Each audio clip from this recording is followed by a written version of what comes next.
Hey class, welcome back. Welcome to week 12 of lifespan development.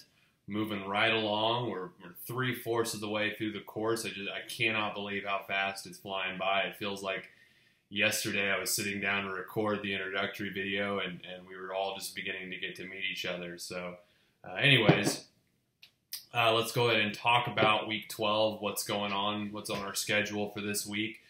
Today is actually the last day for you to take exam 3. I think at least so far, last time I checked, about half of the class has taken exam 3, and I've been really impressed with the results thus far. I'm really excited to see those coming in and seeing you guys doing really well so far. I'm hoping to see continued success as the exam scores come in. So let me know if you have any last minute questions about the exam. It's open until 11:59 p.m. tonight, so if you encounter anything before then, let me know. So once you get done with exam 3, you'll want to move on and begin reading chapter 14, which is about socio-emotional development in early adulthood. This is the last chapter of early adulthood. We're going to wrap that up and look at some really important milestones that occur at this juncture of our life.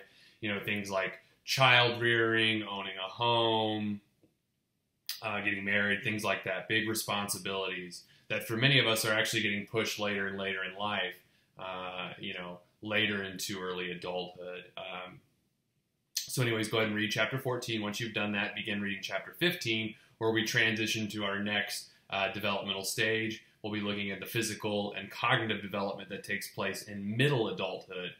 Middle adulthood, kind of your 40s to your 60s. And what's interesting about this phase is that so far, if we look at the lifespan, if we kind of graph the lifespan at this point, up until middle adulthood, everything has been kind of going up, kind of like a roller coaster. We're getting to the top of the roller coaster.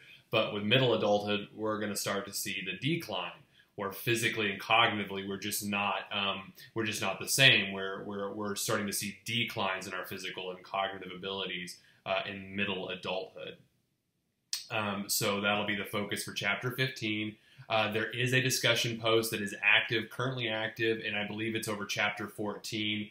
That discussion post is due by this coming Friday at 11:59 p.m. as usual. Make sure you post and make sure you respond to one of your peers' posts, at least one. And then also be aware of the reflective essay. I've posted that last week. It is due on the 16th at 11:59 p.m. on our Dropbox on D2L. I don't know why. Again, I posted this last week. There were some issues with the grade. Some of you, maybe all of you, got feedback that you got a 0 on the paper before you even wrote it, before I graded it. So I don't know what that is. On my end, it still shows, it shows blank. It doesn't show any grades, but for some reason in D2L, maybe until I put an actual grade in, it's going to say 0. I apologize if that stresses you out or anything like that. I do apologize. I'll try to get that resolved as soon as possible. I'm looking into that still, but just know that the paper's due on the 16th, and that, you still have a little more time. You have a couple weeks to work on it still, and if it shows a 0 on your grade, it's not a 0. I promise it's not, on my end at least, so don't freak out.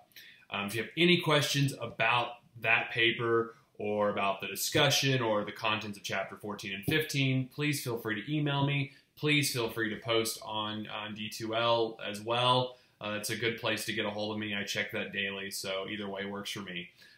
With that in mind, those of you who have not taken exam 3, best of luck to you. I know you're going to do great, and I'm really looking forward to the discussion this week. I think it's a really interesting topic, so I'm looking forward to interacting with you guys in the discussion this week. Otherwise, hope you have a wonderful week, and I'll talk to you guys again soon. All right, take care. Bye.